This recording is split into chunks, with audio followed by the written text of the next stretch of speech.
Former minister and founder of Something or Other Publishing, Wade Franson is the host of Created in the Image of God, a series that examines the role of religion in society, from messianic returns to the emotive responses transmitted through our culture. Wade fearlessly addresses reality claims from all directions, objectively exploring their compatibility with Holy Scripture. Tonight's episode, The Meaning of Free Will, with George Musser. Hi, everyone. I'm your host, Wade Franson, and this is Created in the Image of God. I'd like to welcome all our friends in the audience for a very exciting episode, one that I have been waiting for a very long time. Some of you know that I began writing my trilogy around the time I subscribed to Scientific American, or at least the ideas that went into that came from subscribing to Scientific American and beginning to open up my religious theological ideas to scientific evidence and to the reality of what the world's leading scientists were discovering and representing in those pages every month. And I read it religiously, pun intended. And in my final book in the trilogy, The Rod of Iron, I referenced a couple of those articles on cosmology that led to the initial rush of inspiration to do that trilogy. So imagine my honor, the honor that I feel at having tonight's guest, George Musser, who worked with that magazine and whose work I uncovered in that magazine. I can't wait just to get into the topic for tonight. So let's bring Bruce into the studio. Hello, everyone. And I just called you Bruce. Sorry, George. I'll be Bruce if you need me to be Bruce, but I'm honored to be here. I'm honored that you had such kind words about my past work. Right. So we're going to dive into that. As our guests, as our audience knows, we always look at the creation story of our guests, right? So how were you formed and shaped? Tell us a little bit about your parents, where they came from, where they settled, and that petri dish that produced you, the culture that produced you in those very early formative years before you took charge sort of your own destiny as you then came of age. Yeah, well, origin stories are funny because we form them looking backward, and we try to connect dots that at the time really were more random than anything, but I'll do what I can there. I was actually born in Houston and moved when I was very, very young to New Jersey. Actually, I'm speaking to you from New Jersey now. I've kind of cycled in the strange ways life has back near to where I grew up. My dad went to Rice University and my mom worked the French consulate in Houston, and they met around the time of the Kennedy assassination, actually. But I don't know the full story. And my dad took a position as a research engineer for Esso, now Exxon. They have something akin to a Bell Labs, actually not too far from here, where they studied petrochemicals and such like. I tend not to tell people my dad worked for Exxon these days. It has a different reputation. But in the 70s and 80s, they were really where it's at in terms of coming up with understanding of chemistry and indeed of Earth's climate as well. They did some of the early work on climate change. And my dad actually worked on pollution control devices that were installed. And I think they still exist in most people's cars, most people's gas cars, if you have a gas car. And my mom was at home taking care of my brother and me, but then went back and as an adult and got her law degree. So we're educated household, I guess you could see, from all the books behind me as well. I was, my mom was Catholic, and I was raised in that tradition. Somewhere over here is the Bible I got when I was confirmed. And I have to confess, though, I kind of went off organized religion as I was going into my 20s. So I'm still trying to understand the deep nature reality, but I try not to do it through an organized faith at this point. So I think an important formative experience for me was living overseas. My dad was posted to Tehran. We were living there before the revolution took place in the 70s. And that opened my eyes to a lot of things personally and what later became my chosen profession. We lived in England as well under similar, not before the revolution, but under similar circumstances where my dad was establishing a research laboratory. So I went to college, actually a double major in mathematics and engineering. And then took a couple years to collect my thoughts. I did some traveling. I traveled the length of Africa, backpacking, hitchhiking. And then I went to graduate school in planetary science. So I'm actually a card-carrying astronomer, but my specialty was on the planet Venus, in the planet Venus. And we can talk about Wow. Venus if you like later. My knowledge is a bit dated, but still was my first kind of academic love, you could say. But when I was in graduate school, maybe this is more apropos of the origin story that you want, I began to realize I had such diverse interests, and they were better served by looking at the broad picture of science. And then I discovered that there's a profession that does exactly that, which is called science writing, science journalism, science popularization, if you will. Instead of deep diving down the academic silo, as you would as a PhD scientist, you go broad. You look at the big questions, the kind of big capital B, capital Q questions that science tends to address. It verges on philosophy as well, social, improving social conditions and bringing technology to the benefit of humanity. And I worked for 4 years at a startup, not a startup because they're really a nonprofit group in San Francisco. Startup implies they were trying to make money, and they certainly weren't. Nonprofit group out there. And then I was invited to apply. I was honored to apply to Scientific American and started working there in 1998. And we'll come back because that's a very important year in the history of cosmology. Awesome. And Well, I'm gonna push the pause button right there push the pause away. because I'm fascinated by so many things you said, and I love those early formative years. So, and it helps me then understand some of the underlying things going on. And I've done a lot of analysis on this myself because of my dramatic, turbulent, experiences as a child, and I understand how deep some of those things affect our perspectives and our views. So the first thing that I'm interested in is your mother working at the French embassy and your name Musser. So where does that name come from? Is that your mother's maiden name by any chance? Is your father's name? It just sounds a little French to me, maybe, and that's why I'm curious. It's actually a German name, but you're perceptive because it was the border region between basically Switzerland, Germany, and France. So yes, they're Down may there well near be Basel somewhere. And I actually was a pastor in that area. Stuttgart, Zurich, and Basel was my 3-church oh wow. circuit. And I traveled extensively in that area. I lived in France briefly in the Alsace region, in Strasbourg. And yeah, I could tell stories, but this isn't about me. But so, yes, very interesting. I'd love to hear those stories. So it was actually umlauted originally when that name came to the U.S. It was through my father's family, Musser, Yeah, M-O umlaut, and then there was no Ellis Island, but effectively also an Anglicization of the name took place. And there's Mussers around. There's a branch of the family out in Lancaster County, Pennsylvania.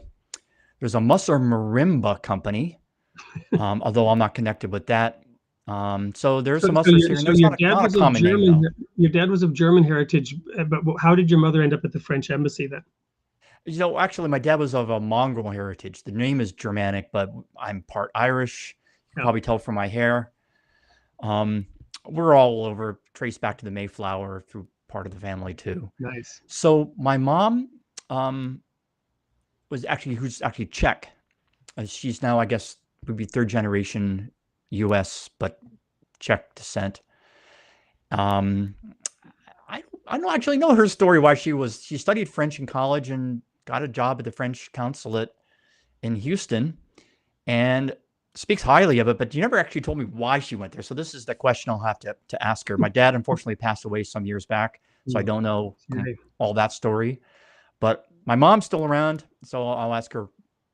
I'll ask her that. So then the next question I had was all that traveling, and indeed you're then backpacking even as you were coming of age. Was it just general curiosity? Was it the thing to do? Were you interested in languages, culture? What were some of the driving factors of that? Obviously you'd been in Tehran. I wanted to get into that as well, but yeah. So your travel and your international experience, how did that form and shape you? Yeah, so I guess, I mean, I'm generally curious, always have been, and the travel probably mostly that, but there's a self kind of actualization element to it too, Mhm. where you're, at the time, I didn't know what I wanted to do. I had multiple interests. I think I wanted to be a writer back then. Uh, Ironically, I did become that, but not through the path I expected. So part of So it's my more like a traveling, Jack Kerouac kind of thing, or yeah, I was very influenced by Kerouac. I love Kerouac even now. I read the kind of the new version, the one from the Vellum. So yeah, I don't know if there's a single reason for it. I was fascinated by Africa in particular. I'm fascinated by lots of things. You'll probably find in the course of this conversation. There's very few things I'm not fascinated by. But Africa was among them. So I found in the college bookstore Africa on a Shoestring, and it's in the Lonely Planet series. Mhm. And somewhere I've still got that book. I later contributed to it, actually, some of my own findings or recommendations, I guess you could say. Today it's easy. You go on, Google, Airbnb, TripAdvisor, and you can leave your reviews and so forth. You can find information easily. But I'm talking about the mid '80s here, and you'll remember this. Traveling is much more by the seat of your pants. And when Absolutely. I traveled, I was gone. I had no contact with my family for weeks at a time. I sent telegrams. I'm probably dating myself, but actually still had telegrams. You could send telegrams, and they were the Well, and, easiest and I remember when the way. fax machine came out, and you could stop at the German office and send a fax machine from there, right? Yeah, I went to the American Express offices in the different countries I went to, cashed a check there, and then anyway, so it was a different Exactly. world, and I like Yeah. that kind of presence in a place without kind of being pulled back to where you're from. Although I'm sure it was terrible. Being a parent now, God, to go through that, I can't imagine what my parents went through, but it certainly shaped me. Yep. So that's actually perhaps a good segue then. The dramatic rise in technology. It's mind blowing when you think about it. In that we're sitting here talking about the '80s, we both experienced it, and there was no internet, there were no cell phones. You had a fax machine. If you were lucky, you would get an answer before you needed it, right? From somewhere. I remember trying to coordinate things internationally, a few big meetings and stuff, and it was very, very challenging. Um, but we're gonna go to the first commercial break now, which is actually going to be um, a video about your book, putting ourselves back into the equation. Is that the title of it? In the Putting, equation, but yeah, into works too. yeah. So we're gonna look at a quick video of that book, and when we come back, we're gonna start talking about your work at Scientific American and how we got into this topic of consciousness, free will, and talk a little bit about your work and your further curiosity in exploring some of these topics as you then began to develop that through Scientific American and on deeper into this topic. So for the audience, don't go anywhere. Appreciate those comments that you're beginning to put in the chat. We'll come to them later in the show. But for now, we'll go to this quick commercial break and be back to learn more about George Musser's work. For centuries, physicists have sought to explain the universe, from the grand dance of galaxies to the invisible world of subatomic particles. But what happens when the act of observation itself changes what we see? When consciousness, the very thing that makes us observers, becomes part of the equation. Physicists have found that the lines between the observer and the observed are blurred, making consciousness a puzzle they cannot ignore. To unlock the mysteries of the cosmos, they must understand the workings of the mind. This book explores the deep interconnections between quantum mechanics, cosmology, and human consciousness. Can the structure of the brain reveal the secrets of the universe? Can the laws of physics help us understand the nature of our own awareness? Join George Musser on a journey to the cutting edge of science, where the quest for a theory of everything meets the profound mysteries of the human mind. Could understanding the universe start with understanding ourselves? Putting Ourselves Back in the Equation by George Musser. Available now.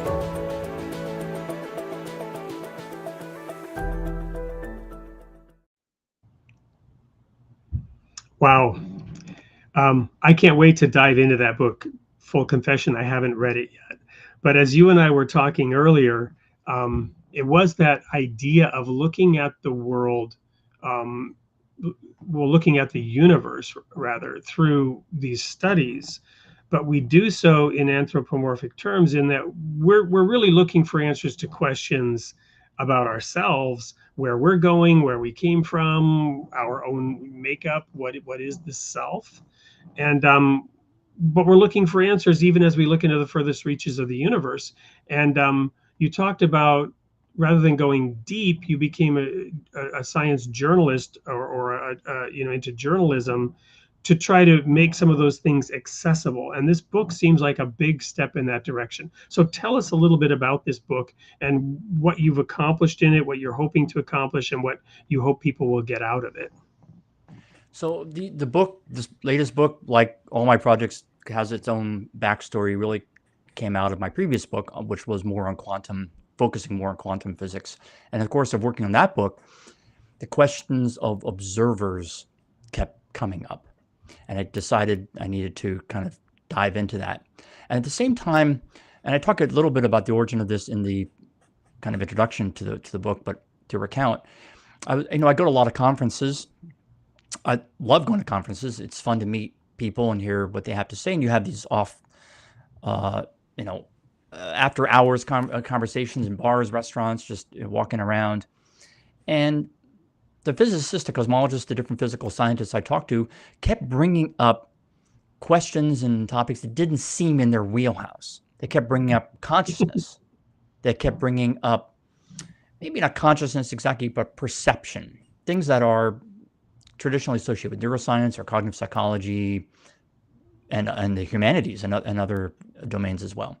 So I was just curious, what was the source of their interest in these domains, and basically the one way you might put it is that the puzzles, paradoxes, mysteries of the universe, of the physical universe, have important ties to puzzles, paradoxes, etc., of our own minds, and vice versa. So we have a physical form. So at that simple level, we have to reconcile our own processes of thought and feeling and so forth with the physical world. So maybe that's the obvious direction, that in order to understand our brains and our minds that are in our kind of produced by our brains, we should understand physical law and physical science in general. And then the other direction is maybe the more surprising one, and that's, I spend most of the time in the book talking about that, which is, why would an understanding of neuroscience, cognitive psychology, mental interiority be important to understanding physics? Because physics seems to bleach that out. It doesn't really seem to have a role for the subjective element. And it turns out that is important in certain fundamental questions. And those fundamental questions also are becoming more and more pressing as we go on. The questions of theories of everything. What does that mean? Kind of create a unified theory. In your view, why are they more pressing as we go on? Yeah, so it's more the nature of the questions that are being asked. So over the course of the history of science, it's kind of started with the low-hanging fruit, picking out what, at least in retrospect, it seems, are the easier questions of how do things move. Can you predict the path of a baseball when you throw it? Can you predict the orbit of a planet? These turn out to be, though complicated, fairly straightforward. There are known laws, measurements you can make. You take the measurements, you apply the laws, you can predict where things will be in the future. You can predict solar eclipses down to the microsecond through that in a way that was impossible 5 centuries ago. So, but as science goes on, one way to put it is it's a victim of its own success. So every time a scientific discovery is made, of an advance is pushed forward, it makes the next advance that much harder. It means you're going that much deeper into nature. So then you have to go into the understanding of fields, electric fields, magnetic fields, gravitational fields. How do they arise? You get to the quantum physics. And as you push deeper and deeper, those questions that have been bracketed, questions of subjective experience start to intrude again. So they weren't really necessary. You don't really need to know about how do brains work to understand how planets move, but to understand how particles your behave. observation of the planet might in some way change something, but It does. ultimately, but ultimately, it doesn't really change the planet's trajectory. It does, but to such a minute degree with Exactly, something like a planet. exactly. And there's fascinating issues with planetary But then, motion. I'm not going to. as we get into more subtle issues, more complex issues. Exactly. So it's not across the board. Not every science needs to have a human element in it or a subjective, an understanding of subjective experience in it, but some do. And the ones I talk about in the book include free will. So that's the topic of our session today, but also quantum physics has spent a lot of effort on understanding where the relation of quantum physics and consciousness occurs. Turns out cosmology on its grandest scales also needs this, and there's some other questions of causation. The nature of time is another one. So these are foundational questions that aren't really necessary for earlier developments in science, but they're necessary today because we were trying to pull together everything into a single theory of everything. Should I go on, or I'm happy to? You should. We're getting I a was lot of good just, I questions, was by the just, way. They're coming up on the side here. yeah, I was just reflecting on. I read this article years ago, and I was looking up the name of the person in Scientific American, and I'm thinking it was Fiona, but I can't remember the first name. Marco Polos, and she Oh, proved she was Fortini Marco Polo, yes. she. What was the first name again? Fortini. 14. Yes, that's it. That's right. Not Fiona. And she proved mathematically that something doesn't exist until it's observed. At least that's my recollection of the article. And so I was just sort of correlating your research and your experience with that discovery that affected me profoundly when I learned of that. I have no idea how somebody proves such a thing mathematically, but I do trust that there are people who can do such things, right? So I'm not familiar with that work of Fotini's. Fotini was a major figure in my previous book, the one that came out in 2005 on quantum physics. 2015, excuse me, on quantum physics. But and her kind of core insight that's kind of propelled her career is that we are part of the universe. We're part of the thing that we are trying to study. And a part can't take in the whole. It's just, Right. it's I because it's remember in including theology itself. the discussion about the nature of God and that whole thing about anyway. But go ahead. That was Yeah, and another this is fun fact.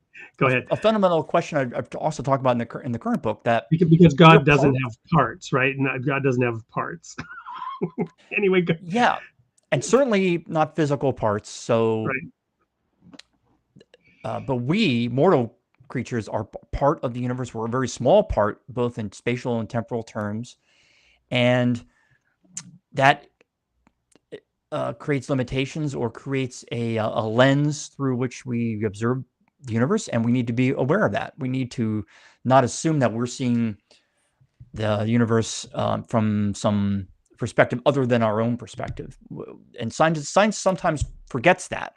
Science seeks an objective or observer independent view of the world, and such a thing really isn't possible. We can approach it, but ultimately the observer does need to be considered. Well, and I've kind of flipped the script on that philosophically, in that and this is what occurred to me, and I'm going to maybe derail the conversation, but maybe this is interesting in light of your book. So, if indeed something doesn't exist unless it's observed, then thought experiment for those who don't believe in God. When God said, "Let there be light," and there was light, he observed a thing, and then it was brought into being because there was a primary observer, right? You might, whether we call it consciousness, God, whatever we call it, there was some observation made, and thus things were called into being. So the title of this show is Created in the Image of God. If we each view a thing subjectively, are we then not each one of us creating our own independent parallel universe by observing what is differently? Does the act of a unique human observing things actually generate the creation of a parallel universe? Yeah, maybe not a parallel universe, but our own universe. And actually, there's a physicist up at UMass in Boston who has a very nice way of formulating that creation is ongoing. The creation of the physical universe is ongoing, and every quantum event contributes to that, and we contribute to that quantum event. So we're recapitulating the first stages of Genesis in that way. And Genesis is it's a story that is worth examining and retelling multiple times because it's staged. God in that story doesn't bring the universe full cloth into being. It's a staged process. It happens little by little. And it starts with the definition of a category, light and dark. And that is also this question of the categories also comes up in quantum physics. Quantum physics, absent the human or the, maybe not a human necessarily, the sentient being, let's say, does not establish categories. The categories are done by the observer, or by the interaction the observer has with that system. There's different ways of looking at it. So these abstractions, these categories aren't don't pre-exist us in a way. So not only, so that I think this is one way to put it, is not only do we bring things into being, we bring things into being with a certain structure, and those two go together. We can't just create being. It can't just be some raw amorphous being. It has to be something that has, in the primordial example, a structure of light and dark. It's not just being, it's light and dark. So it creates a distinction, and then other distinctions are later on top of that. Yeah, it's differentiated. Differentiated, exactly. And that happens with these questions in quantum mechanics as well. I talk about what I call the menu problem, technically known as the preferred basis problem in quantum theory. It's one of the big questions of why the categories we observe. Why do things have positions? Why is position an important category? Why is momentum an important category? And there's others as well. And there's a theory for how that happens. So when you mention those terms, I'm thinking now classical physics, right? Because obviously those terms have meaning in classical physics, but they also have a meaning in what's the word I'm looking for? In our realm, right? Like we can have momentum, and our momentum is different from a physical object's momentum. You follow me? A movie can have momentum in its popularity, right? The word conceive is also interesting, right? In terms of origin story, right? And we conceive of things. These words have different meanings in these different contexts. So when you get to the book of Genesis and you start talking about it, and I love your reinterpretation of it, it's a living thing, right? That needs to be reinterpreted, that needs to be looked at with fresh eyes. So it might be useful to add, you're probably aware, I think many in our audience are aware, there are actually two creation stories. There's two parallel creation stories. There's Genesis 1, which goes maybe through Genesis chapter 1. There's the first creation story, which goes through chapter 1 and a few other verses. It's where does the first one start and the second one end? But then you have the story of the creation of man, and now you have a human-centric view, whereas the other one is sort of a divine out in space looking at the creation of the planet. But now from within the planet, we see creation unfolding, and man is offered the opportunity to participate in that creation by talking about the differentiation of the animal kingdom and giving it a name, right? Naming the animals. To me, that's one of the most profound pieces of that whole story, is the introduction of this observant being, this conscious being, who's now co-creating by giving names to these animals and adding our own fingerprints, if you will, to that. And there's a lot in there to unpack and to reflect on as well. So one is that the act of naming kind of creates a model of the world in the sense of a miniaturized representation of the world inside our heads, inside our minds. So our minds reflect the exterior world, and that this is the basis of many modern theories of consciousness. And how does consciousness, what does it mean to be a conscious being? And in the scientific sense, philosophical as well, but certainly scientific one, is usually the creation of models. And the naming is that. Then there's the question of that the world can be subdivided and names given. Maybe it's obvious in terms of animal species. Actually, I just read an article in the New Yorker about Linnaeus and how in his time in the 18th century it was not obvious that one could partition the world so neatly into species and the other levels of taxonomy. But in physics, naming is the first really act of any science. Is often physicists disparage it as stamp collecting, but you do have to collect the stamps before you can kind of process them. And once you've done your initial naming, you can go through and see patterns in the world. Anyway, I'm going on and on about this, but I think there's a lot. Yeah. I think some of the most complex problems that we as a species are facing today arise from the fact that names are being used, i.e. labels, right? And that these labels have meaning that is grossly differentiated, right? Amongst contending peoples who cannot reach agreement on anything.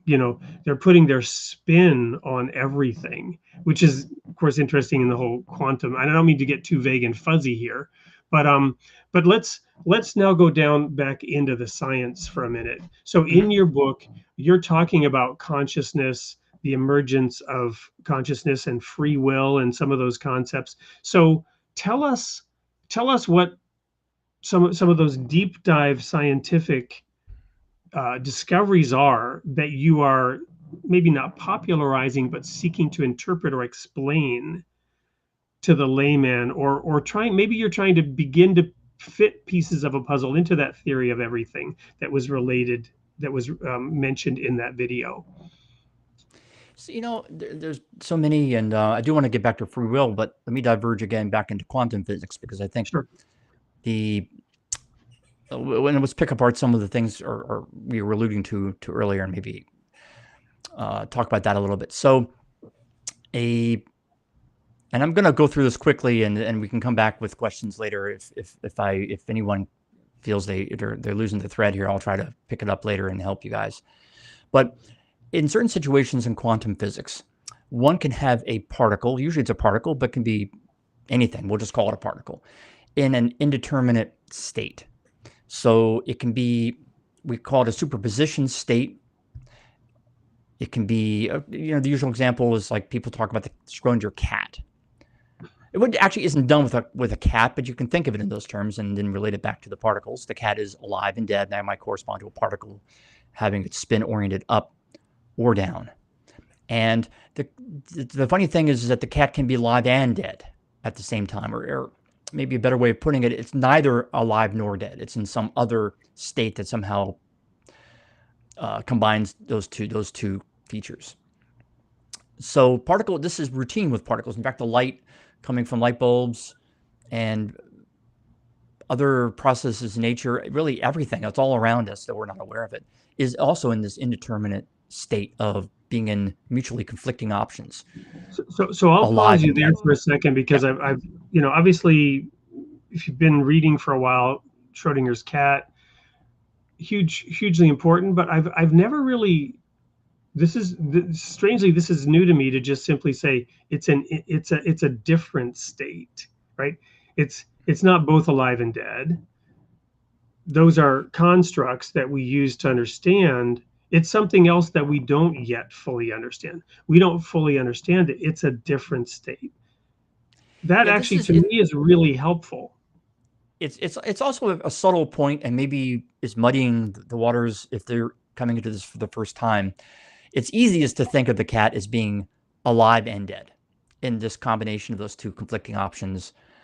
But the big and a very important footnote that you're getting at is that the cat could be in some other binary opposition. The very same cat, it's really our description that's being imposed here. We've imposed these two categories of alive and dead, but you might impose some other categories, and they would correspond to a little bit alive and a little bit dead, and a little bit alive minus a little bit dead, or something like that. And again, relating it back to particles, because maybe that makes it less mysterious. In that case, the particle, which originally was either spin up or spin down, might be spin sideways, and spin sideways to the right, spin sideways to the left. Yeah, so it gets a little puzzling and weird when we talk about cats being in this state, because we assume that they have to be either alive or dead. But it turns out with a particle, there's actually an infinity of categories. And this goes back to, remember I said earlier that the defining kind of creative act is the invention of a category. And that's what happens in quantum physics too. But anyway, let's take the alive and dead cat. It's in the box. As these things are often put in boxes for whatever reason.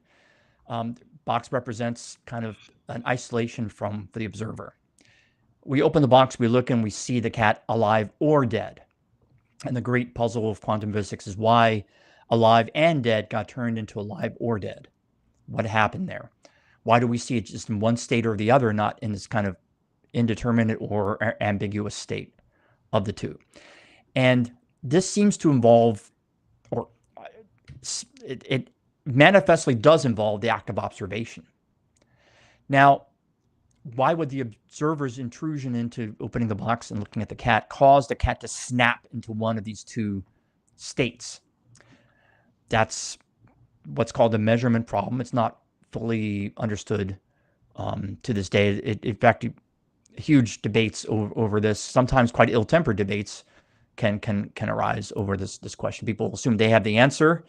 And I have talked about this in our past discussions. People need to be a bit more humble and recognize that there are multiple ways looking at the same situation. However, my own view, and I try not to, when I discuss these things in my book, I try to present a range of options and not be too. A lot of professors, for instance, would say it must be this, and they kind of sit you down and they lecture you. I'm kind of more like, well, it could be this, it could be this. I give you a set of options, and the choice is ultimately up to you, the intelligent reader.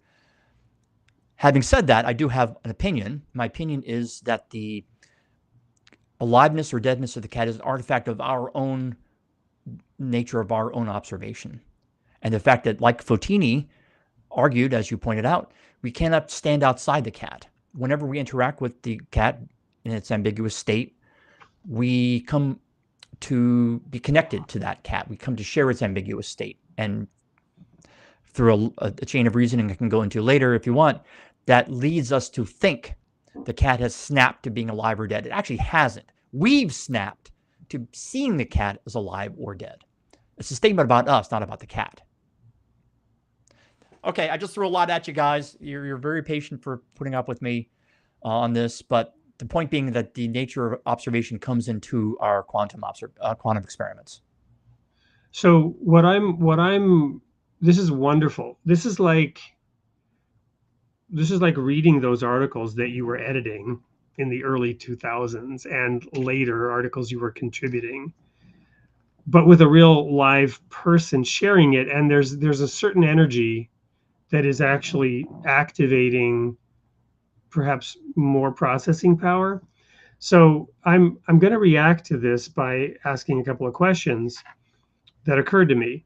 One is, so you've got the nature of what we are as a species, which we've said, look, all this scientific exploration and the massive human project of all of our collective energies and consciousness is trying to figure out who we are, where we came from, where we're going. Because we're a part of it and we can't extract ourselves from it, we're trying to understand our place in the universe and how we fit into it and our relationship with it.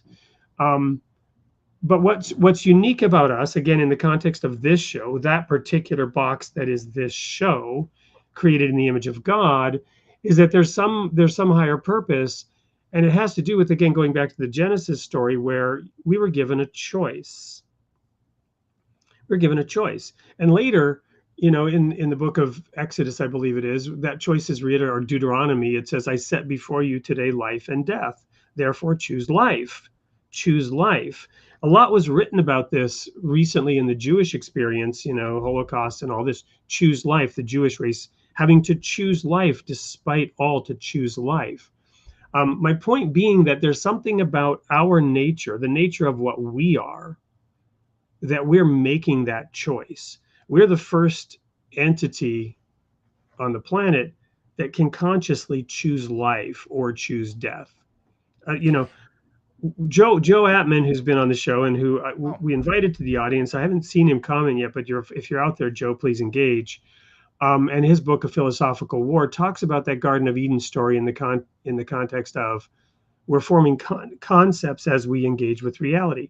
Those concepts and those constructs are not reality, but we begin to relate to reality through our construction, which is, in that sense, a false God, a false reality. It's a reality inside our head that is not the external reality. We begin to rely more on the reality in our head than actually engaging with reality itself. And we can become delusional in extreme cases.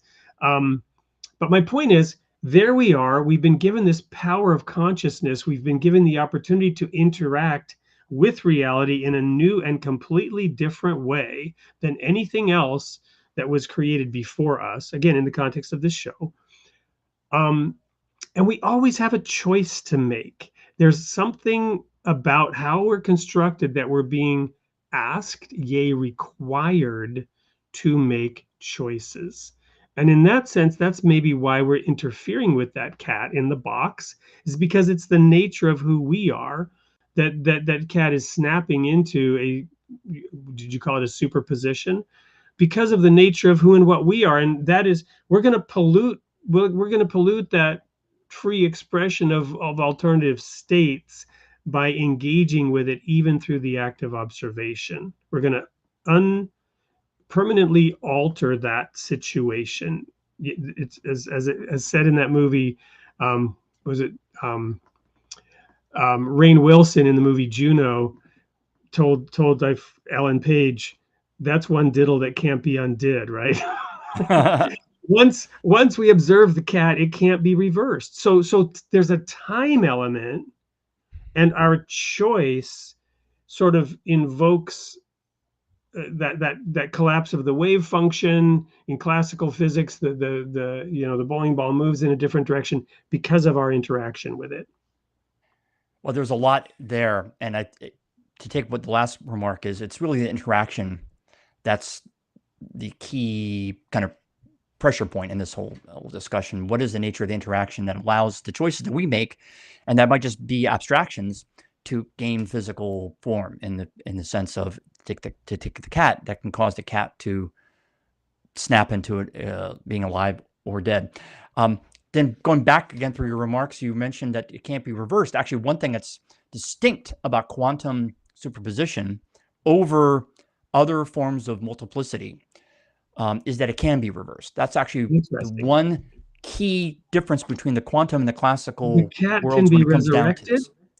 this. So yes, you can return the cat to its ambiguous state. And again, maybe it's mysterious when I couch it in terms of cats. How can that happen? But when you translate it to the particles, it's straightforward. You can take the particle and interact with it and cause it to, for instance, go spin up. And then you can reverse that under certain conditions. Of course, this gets complicated, but it can be reversed. And this is shown experimentally that you can actually undo superpositions, return a cat or a particle acting as a cat. If it started spin up, you made it spin up, spin down, you can put it back to spin up.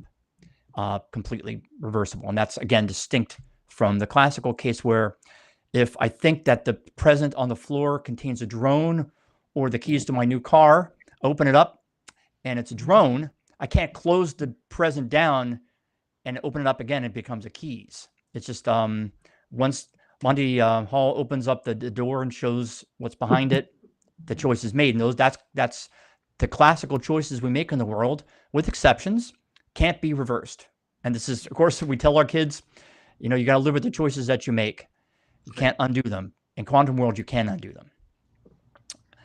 And if I have people, I'm seeing a bunch of questions over. They come in my column right here, and you guys are just shooting lots of questions about this, and we'll get to them when we can. Yeah, well, okay. we will circle back and get to some of these questions. Maybe now though is a good time to bring in a couple of them. Let me just say one other sure. thing that I think kind of frames this whole discussion, goes back to kind of my project in the book.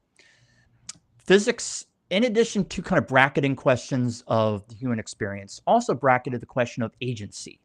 What does it mean to be a deliberative, action-taking feature of the world? What does that actually mean? We humans are agents, but also other living creatures, maybe some kinds of AI, can be agents. And there's a whole fascinating field of science right now. It hasn't getting a lot of play. I talked about it a little bit, but otherwise it's kind of under the radar, of the science of agency. What does that mean? And one way to think of it is through our vast memories, our experiences, we're pulling together different features of the world that under other circumstances would not be pulled together. When you press a lever in a lab and the other side goes up, it's just a simple reaction. There's nothing else coming into it. You press one side, the other side goes up, with like a seesaw, for example. But the mind works very differently. We're consolidating, we are aggregating, you know, in my case, 58 years of life, of experience into my head in every decision that I make. That's a lineage, that's a history that ordinary physical systems lack. And I think, and there's actually an excellent book by Sarah Walker that talks about the importance of lineage, of history, in understanding life. That life is life because of its history. I think I blacked out for a second. Life is life because of the history that it has. Well, that gets back to what we were saying a little while ago about words like trajectory and momentum, which take on a whole different meaning when applied to human experience. But even then, with a single particle, its trajectory is pretty simple. You can actually just retrodict it from where it currently is, considering the forces that might be acting on it and so forth. You can do prediction and retrodiction perfectly. So if you know where the particle is now, you know where it will be in 100 years, you know where it was 100 years ago. Humans aren't like that, of course. We're very twisty. We have weird capacity to take in information from different sides and subject it to different, mostly irrational decision-making, but sometimes rational. I will throw in a comment here from Bert Lawrence. L.L. Lewis, great point. Interesting how people don't want to be wrong or even possibly apologize if they were possibly wrong while presenting their position. This is maybe one aspect of trajectory or momentum, inertia, right? Those kinds of terms applied to human experience where we can't admit error, we can't admit we're wrong for a whole host of reasons. Yep. But, looking at the glass being half full on this, sometimes we do. And it's very hard to do, by the way, to apologize, to say that one was wrong and to evolve one's opinion. Hardest thing you can do. But we can. We were capable of doing that. No other certainly inanimate systems, or probably most life, cannot do that. It cannot rethink its trajectory, whereas we humans at least have the potential to. And again, I think that's what defines an agent as a distinct from other kinds of systems in physics. And this is a very cutting edge field right now. Awesome. Well, we're going to take a quick commercial break because I did see Joe in the audience with a comment. Cool. He has been a guest on the show. We'd like to invite him into this conversation in the future because of his perspective. So I'll just go ahead and air a quick commercial break for his book, A Philosophical War. And when we come back, I'd like to then really get into this idea of free will, right? Because if we start talking about apologizing for being wrong, the concept of agency, do we have agency? Can we have agency if there's no such thing as free will? Maybe get into some of those questions. Don't go in. Where the battle of minds goes unnoticed, one man dared to challenge the very structure of consciousness itself. Joseph Ottman proudly presents the first part of his groundbreaking collected work, A Philosophical War. Ottman's mission is to expose humanity's most elusive adversary, the structure of its own consciousness. He argues that the modern human condition is plagued by a thought process that inflicts unnecessary suffering. This thought process, like a stealthy enemy, wages war against our nature. Ottman's quest is both daring and revolutionary, to overthrow and replace the current prevailing conscious structure. He identifies the enemy within and seeks a more coherent and powerful ally. With digestible bursts of epistemological guerrilla strikes, he pierces the lines of everyday thought patterns. This counteroffensive offers a new perspective, one that challenges the way we perceive reality. Ottman asserts that humanity's consciousness has relied too heavily on thought alone. He introduces being with, a relationality that harmonizes humanity with the world around us. But the battle doesn't end there. Ottman reinterprets the early chapters of Genesis. He calls for the removal of contemporary notions of God while offering a profound argument for God's existence. Filled with intrigue, simplistic insights, and mystical yet realistic hope, this book is a potential landmark work. A Philosophical War by Joseph Ottman. Available at Amazon. Wow, I can't wait to read that. Well, welcome back to Creating the Image of God, everyone. It's Wade Franson, your host, with George Musser from Scientific American fame, author of a book, Putting Ourselves Back into the Equation. We were diving into the concepts of free will and agency. But before we go there, thinking about Joe Ottman,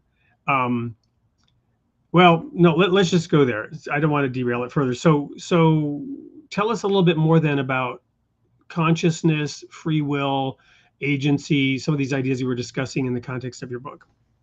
Okay, well, it's a big charge, but let's take for a moment free will, because that was the title of today, and we might as well deliver what we said we would.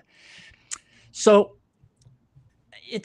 free will is a tricky thing, and it's a highly important thing, I should say. It governs our thinking and our actions as human beings day in, day out. It's nature of responsibility, democracy, all these that presumes voters have choices that they make,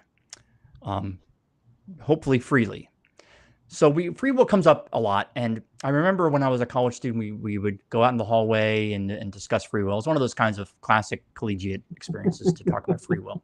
I love talking about it, but I will say that there is kind of a dark side to that conversation of free will. There is a tendency to talk past one another when talking about free will. There's kind of a dismissive attitude, usually from the people who deny free will, but everyone's guilty of it to some degree about free will. So I will present, or I'll describe here some of my own thinking on free will. And I do that in full recognition that there's a spectrum of opinions on it. And I'm not trying to say one's better than the other. I'm just trying to put forward my view, and we can have a mature discussion about it. So I think it's important not to define free will as causelessness. I'll reserve that to the divine. We humans, things we do are caused. Now, if you think free will is a causeless cause, this is actually the term that Robert Sapolsky uses in a recent book on this question. Is it a causeless cause? Something that just happens devoid of any kind of physical laws or processes? And let me pause you for a second. Yep. Should we define causality, or is that a yes, I was going to get to that very point. I think our because I agree with you. I agree with you. There is cause. Right. So what I'm trying to set up the frame of this discussion the following: that free will is usually defined as something that's uncaused. Now, the people who talk about that don't actually tell us what it means to be caused. They don't define what causation actually is, and that is the deep and still not fully unanswered question. What is causation? Is it a useful concept? Is it a scientific concept at all? I just wanted to make the following more narrow point, which is I do not define free will in those terms. I think free will is completely compatible with causation. I think every decision that I take can be traced back in time. I made the decision because, as I said earlier, 58 years of experience plus what I eat for breakfast, etc. And I fully accept that. But they're still my decisions. That's what makes them. That's what makes it free will, in my view, is that the decisions come from my personality, beliefs, reasoning, etc. That's how I define free will. It's what would be philosophically called a compatibilist view of free will.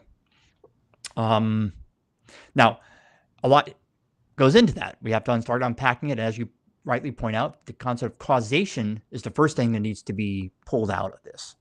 And I have a whole chapter in the book on causation. It's difficult.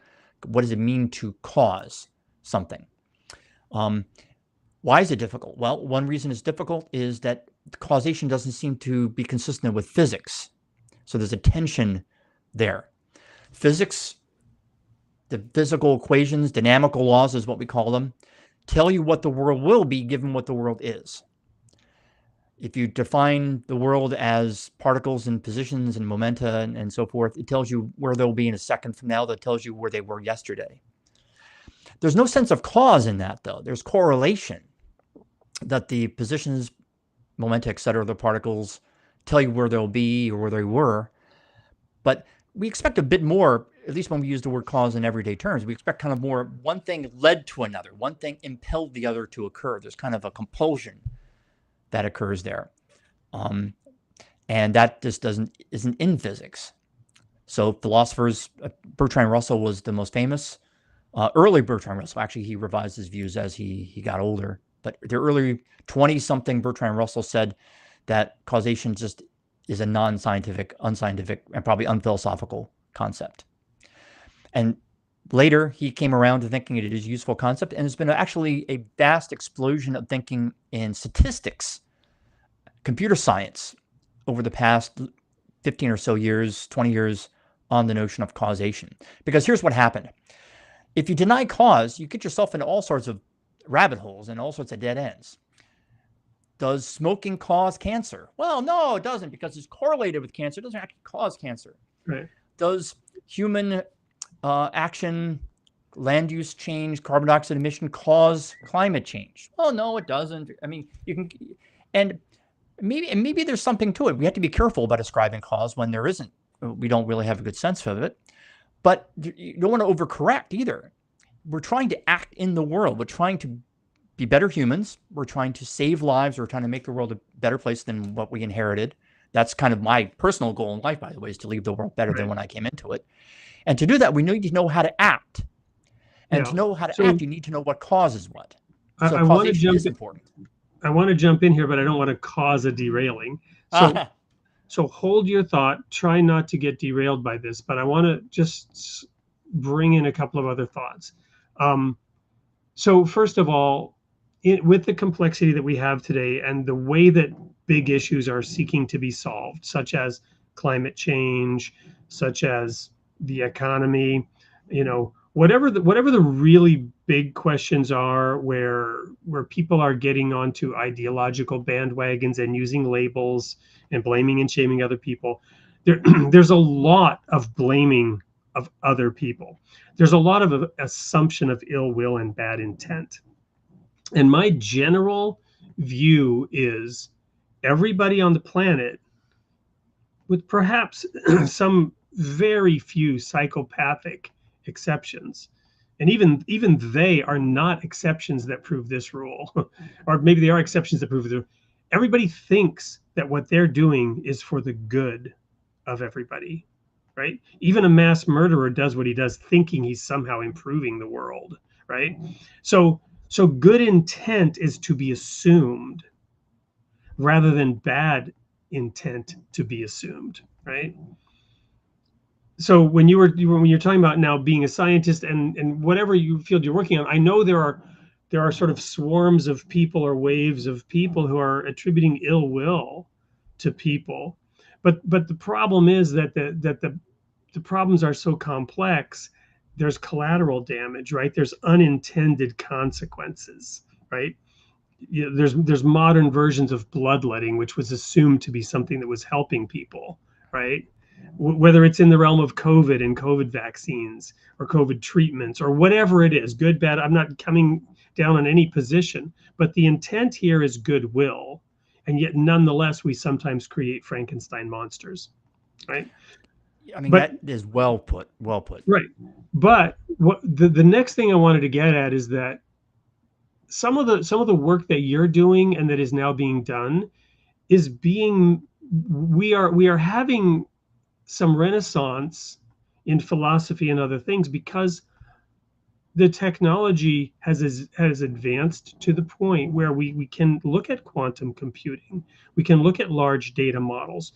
We are now engaging with reality in such a way that we're getting a different kind of feedback from reality than we had 10, 20 years ago. We're now creating at a level that our creations are teaching us something about those unintended consequences, about the fractal patterns that we're creating that are creating shockwaves through different systems. I'll stop there, but I think you know what I'm kind of getting at. So as you were talking about your work and progressing, you started talking about mathematics and computing. That's when I'm realizing we're getting to the point where some of the feedback that we're getting is forcing a reassessment on things that people had been able to just have vain imaginations and idle fancies about in the past. And I think well put, and I'm very eloquently put. And I'm all in favor of dialogue on these difficult questions. And I assume good intent unless proved otherwise, or unless serially disappointed or whatever. But I'll assume good intent on people even I disagree with and who disagree with me. The point I'm making here is more maybe abstract, and that is whatever our intent, whatever our opinions about issues of the day or about what's going on in the world, we all have causal models. We all think that one thing causes another, and we think that therefore we can act on the thing that causes another. So those two things go together. We need to have a vision of the world as being something that causes lead to effects. There's kind of a mechanism or at least a logic to the world, and that we act on it. So there's two parts to that. And here's the thing, that kind of, and it seems like common sense, right? The world works in certain ways and we can act in the world to achieve certain ends. That seems obvious, but it wasn't reflected in the science of the 1950s and the philosophy of the 1950s. It was thought until, again, 20 years ago or so, widely thought within science, that there's no such thing as causes or effects, that the world just has these correlations in it. And there's no action you can take to affect their correlations. It's just there. And that was a very kind of enervating or neutralizing view of the world. That it's overly fatalistic, I think. And that happened in statistics. It happened with these debates over smoking. And that there was no cause of smoking, it's just correlations. Or it happened within physics even. That there's no reason the particle did this, it's just a correlation.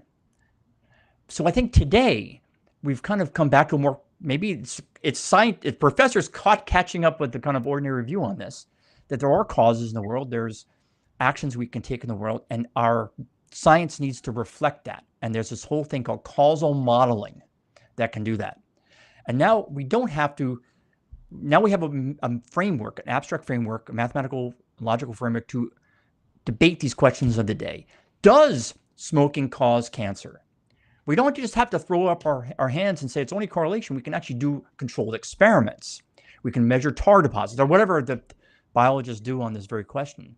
We can climate change. There's something people get worked up about, but let's pull back from it a little bit. How do we overcome our disagreements? Well, we can do experiments. We can run models. We can debate. I mean, we can kind of work this through using causal thinking as our guide. This is our friend. Causal thinking is our friend. It's a way to pull back from debates that seem intractable and make progress on them.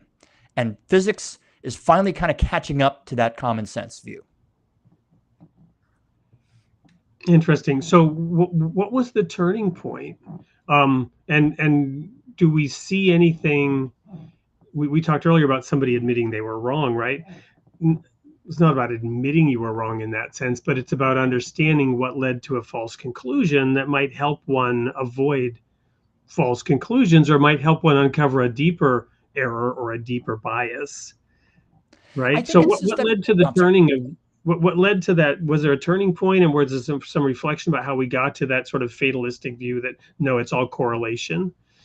Yeah, I think it's one of these kind of, and we see this a lot in I see this a lot in my own thinking. I see this a lot in our society, that there's a pendulum swinging back and forth. So, and people tend to have a good idea, maybe take it a little too far. So the good idea was, people tend to see cause where there isn't.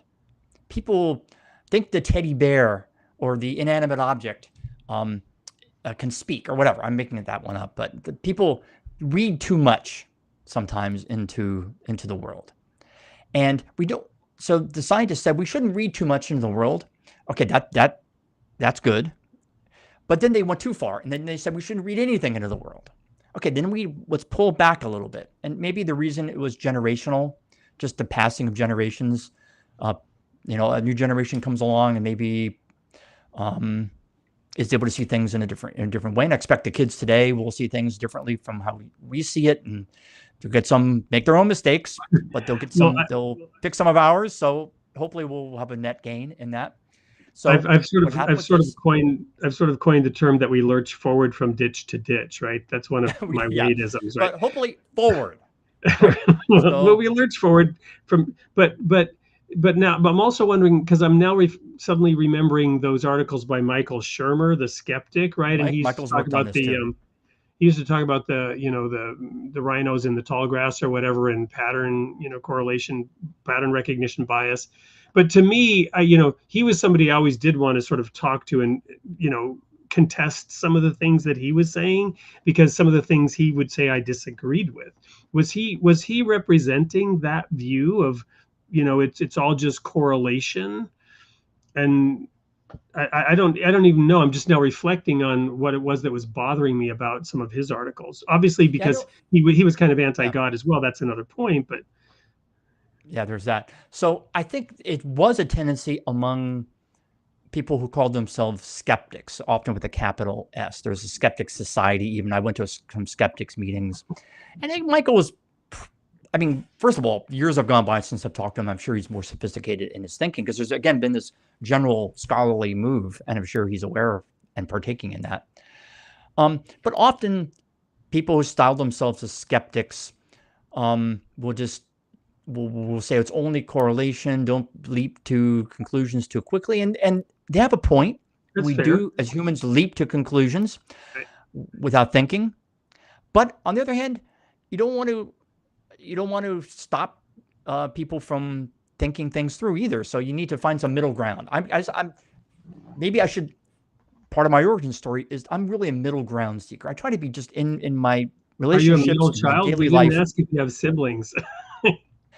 My brother, who's a statistician, by the way, is also, we're kind of, my dad was like this. My dad grew up in Washington, Eastern Washington State, but born in Missouri. So very much a middle ground seeking kind of person. I kind of think I inherited that from him. My mom's a bit more fiery, and I love that too. But he was always, we need to think about this. We need to think about that. He was always like one hand and the other hand kind of person. And I think that same way. Very cool. Well, I hope I didn't derail you. You were getting into. Yeah, we're totally derailed, aren't we? Yeah. Okay. Anyway, I guess you were talking about how causation and yeah. So now there's this new thinking about causation that tries to do a few things. First, it tries to give us a framework or a kind of a deliberative process for acting in the world, for making decisions, for answering questions of the day that seem difficult to answer, but you can kind of break them down and use this framework called causal calculus or causal modeling.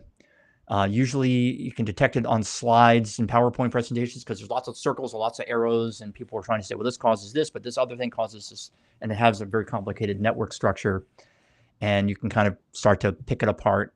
The world's complicated, we get it, but we should try to not be paralyzed by that either. And it also kind of reconciles causation with physics, because as I said, the laws of physics at their root don't seem to have cause in them. They just tell what the world will do given what the world is or what the world had been. But cause is something that comes in when we, agents, get involved. When the world is divided, causation is a product of dividing the world into parts, the parts that interact with one another, and observers and agents who can act on those parts. The universe as a whole doesn't have cause.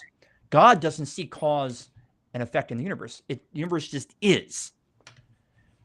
We humans, from our imperfect point of view in this way of thinking, impose cause and effect as categories on the world because they're useful to us. So you may disagree and not agree with the metaphysics of that, but it's undeniably useful pragmatically. There's whole textbooks. I've got a very nice textbook over here called Causality. Yeah, on this question. I'm in deep reflection now because I'm digesting what you're saying and introducing it into my momentum, my trajectory, and it's causing some spin, some swirl.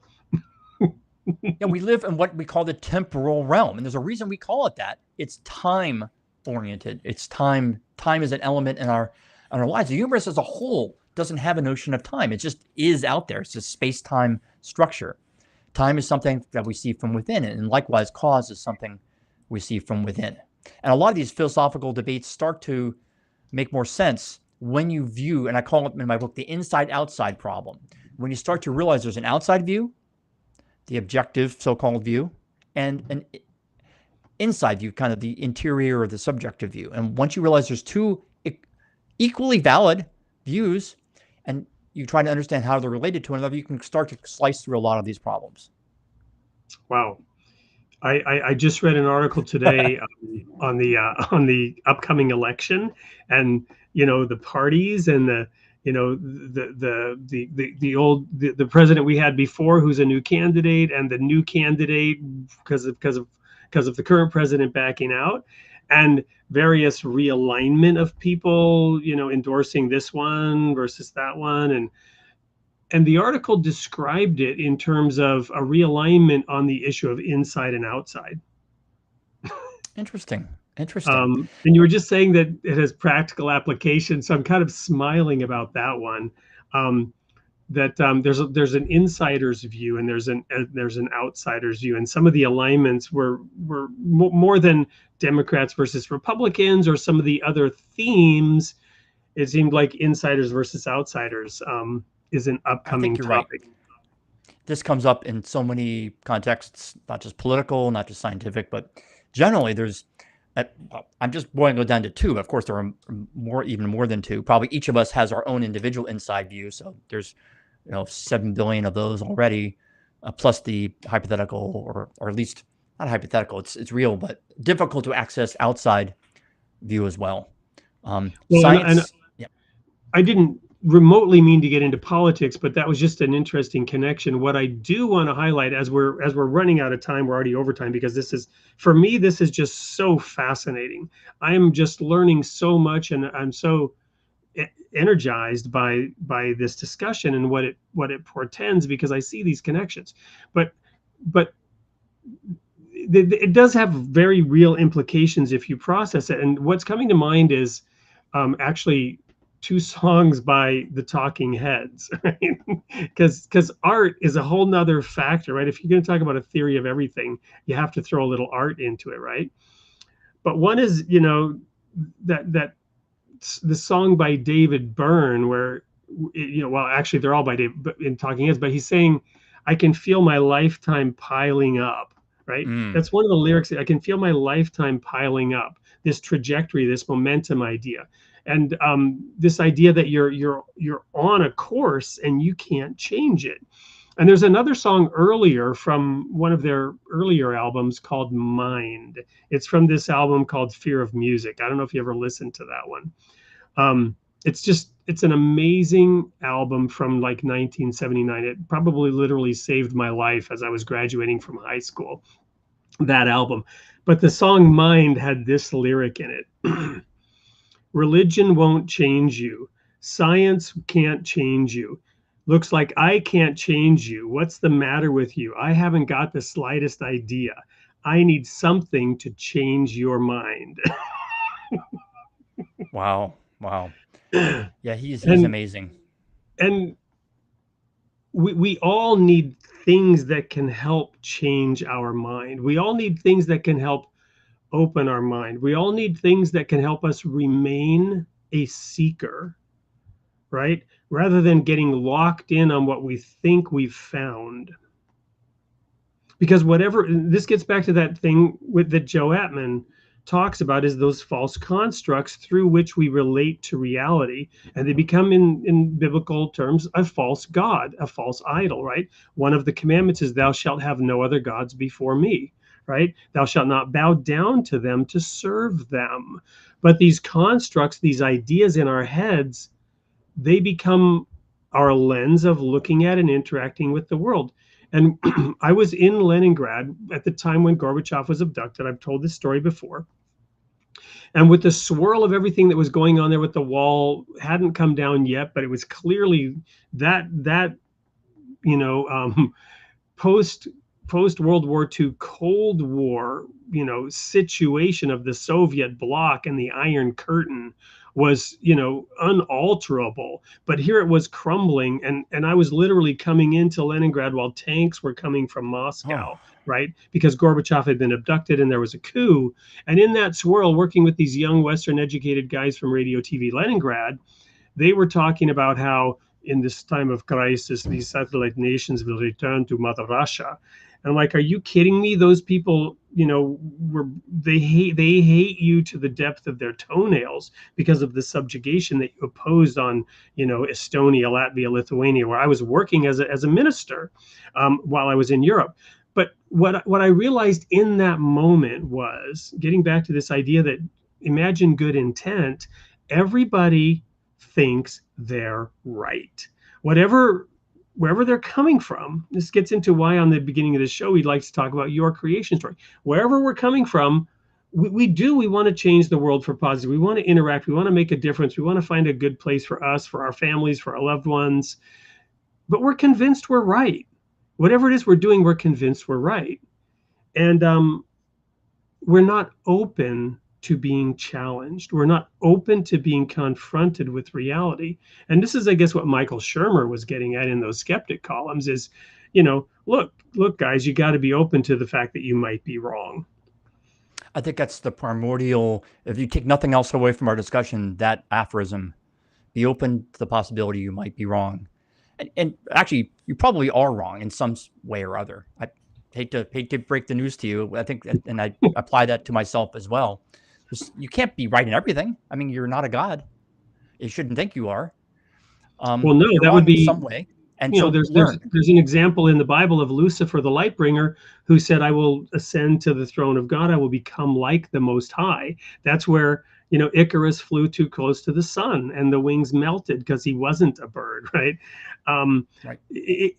But I want to make a comment now for our religious audience, because there was a comment here earlier where somebody asked, "What is reality?" I'm looking for it now. There's a lot of great comments. If we could get to them. Yeah, thank you for everybody that's doing these comments. We are looking at them as we roll through our conversation here. But I'm looking for this. I can't find it because there's so many new ones. But what is reality, right? And perhaps some people are saying, whoa, wait a minute, time out, because faith, right? You need to have faith, and you don't want to let Satan come in and confuse you and cause you to doubt. But the problem is, to your point, we are not God, right? And sometimes we're so convinced of our rightness that even God can't convince us that we're wrong. That's a problem, isn't it? Yeah, and it's hard. I'm not saying this is easy. It's not easy things to do, but I think dialogue, such as the one we're having, is the answer. But this is the statement I wanted to make. True faith doesn't fear. Perfect love casts out fear. So we don't need to be afraid of the discussion. We don't need to be afraid of the possibility of considering that we might be wrong, because the Bible also says, yea, even though I walk through the valley of death, right? God is with me. So if you're scared of the conversation, you're scared of having a conversation with people you might fear are more intelligent than you, and that they might, cause you to lose faith or be swayed in your beliefs, have trust in God that he can keep you safe in that discussion as you explore and learn and grow. So I hope in a future session we can talk about time, because that question has come up a few times, so to speak. Since we're out of And time today. much to be said about time. Time's a tricky subject because the universe as a whole doesn't seem to have it. And yet, of course, we experience time. And how do you reconcile those? It's similar to the free will discussion. Um, there's something that looks differently from a subjective point of view than from the outside point of view. Well, George, I do think, by the way, we have free will, but okay. If you're at all willing, I will be dragging you back to this show to continue this discussion. So we should have time to talk about time in a future episode. It's interesting. Maybe this is one thought I wanted to share with you. The question of free will is actually one of the reasons that I found myself in disagreement with the Catholic Church and ultimately had to move on from it. I went through CCD class as a kid, I've gone through all the sacraments, but I had a lot of trouble with at least the Catholic, or at least maybe my Monsignor's view on free will. Because I think free will requires that we have meaningful choices. So it isn't just that we're choosing God over the alternative. It's that we have, because that's not really a choice in essence. That's it's kind of preordained what we should do in that case. Free will, it should be more liberating. We should have choices, and that whatever choice we make should be defensible in some way. So I'd like to think I'm kind of cycling back to some of my earlier spiritual beliefs through my thinking on free will. Thank you. I appreciate that reflection, and I think all of us need to again be open to questioning some of those things that are delivered, especially by organized religion. To be honest, I resigned from the ministry in 1995 to separate my faith from my paycheck because I was in a situation where it was unethical for me because I didn't fully believe things that I was being told to teach other people, and I was being paid to teach those things that I didn't fully believe in, or there was at least enough nuance with some of the things that I was being told to teach. And if you think about all the Christian churches and denominations out there, they all have slight different variations. To the degree that you're told, and we all have to make some compromises. Nobody's pure and nothing's perfect. But we should be open to considering, that what we have received, what we've been taught, may not be correct. Agreed. Here. Continuing exploration, and that's why I love Scientific American, and George, why it's been such an honor to have you here. I do hope we can have you back in the very near future to continue diving into free will, agency, and time, and any other topics that you felt were not fully explored. Is there anything? We'll come back in a minute. I'm going to go to one more quick commercial break to let people know who's going to be here next week. And then we'll come right back and wrap this one up. So don't go anywhere. Stay tuned. We'll be coming back with final thoughts from George Musser in a minute. Out of economics. Our economic problems have become a tool for political manipulation.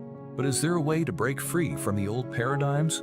Introducing More Than Laissez-Faire, a revolutionary textbook that challenges today's financial principles. Economics is more than just data. It's a science of human action, a philosophy that respects the human spirit.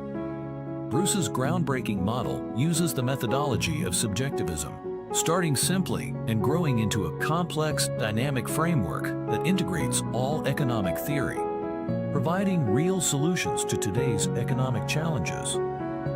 Discover the alternative that the world has been waiting for. More Than Laissez-Faire, a macroeconomic textbook alternative by Bruce Korber. Available now. So next week we will have Bruce back on the show for the second appearance to talk about the macroeconomic view of his divine economy theory. It was a wonderful talk having him here last time, and I can't wait. And that's why I called you Bruce at the beginning of the show, because I was reviewing that video. But George, It's been such an honor and a pleasure to talk about the themes in your book, to talk about your life, to talk about your experience with Scientific American. What did we leave unsaid today that you feel is important to leave our audience with? Oh, wow. I mean, we brought up a lot of things and probably didn't really tie any of them off, so we'll have to revisit this. But I will say, people who have questions, and there's a lot of them in the column that's kind of run down my screen here, just Google me and at me on whatever social media platform. I don't use TikTok, but pretty much I'm on all the others. So you can PM me or public message me if you want. And I want to hear from the person who was on Western Union, who worked at Western Union about telegrams in the 90s. A couple of people asked me to discuss the nature of time. I can elaborate on thinking about free will or causation as well, one-on-one. So feel free to reach out to me. Thank you, Bruce. Really appreciate your down-to-earthness, your accessibility. It's been just a pleasure and an honor. And I'd like to just say, on a personal note, those are signs for me of somebody who truly is connected to reality, to the divine, and is just willing to provide service in love to mankind. And I see that coming through, and I applaud your ability to explore the heights of those scientific theories and those high concepts, desire to make them accessible to others, and then give of yourself and your time to further share them and help people discuss some of the things that you've discovered. And it's just wonderful. It's truly wonderful. Well, it's really been my pleasure, and that's the nicest anything anyone's ever said to me. So I'm much obliged to you. And I can see here the audience is looking forward to having you back. So don't worry, we'll announce that when the time comes. But for now, everyone have a wonderful week, and we'll see you same time next week, 8 p.m. Central Time, for Created in the Image of God. Until then, may God be with you. And